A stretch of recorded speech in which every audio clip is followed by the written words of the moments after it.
Magandang hapon mga kabay. So meron po akong approved repair dito mga kabay, 39189 letter E. Ayan. Bali ang papalitan po natin is element. Ayan, kinabit ko na po. Bali hihinang na lang po natin ito. Ito yung luma niya mga kabay, hindi ko pa kilala.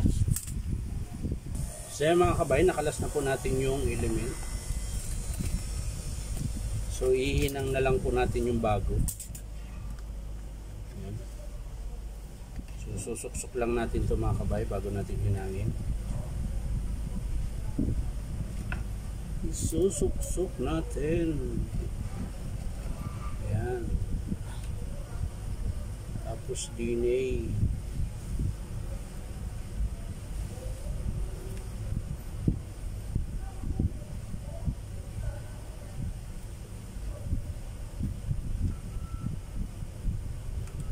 Ayan, ganyan.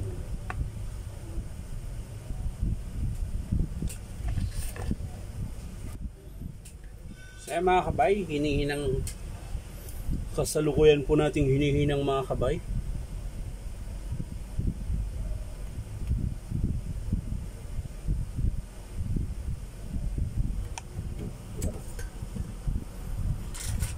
So ayan po, nakahinang ko na po mga kabay. Ayan. So kakabit na po natin mga kabay.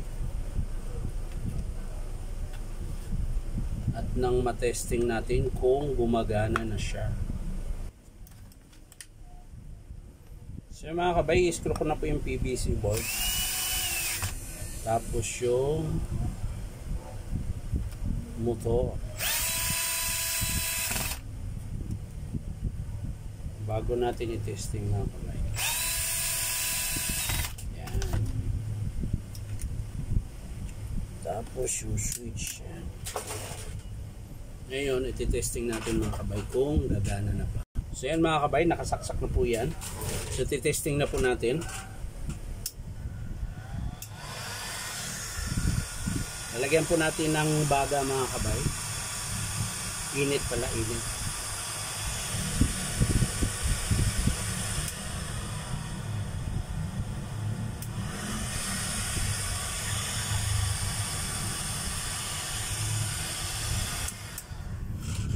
So yan mga kabay, okay na po. So yun lang po ang sira mga kabay, yung element na pinalit natin. Ayan. So sasara ko na ito mga kabay.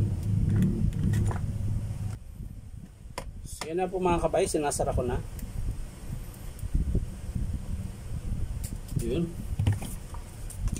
So ayos na mga kabay. Testing lang natin ulit. Bigyan muna natin sa number 2. Ay number 1, and mga kabay, number 1. Tapos bigyan natin ng init. So yan mga kabay, lagay natin sa number 2.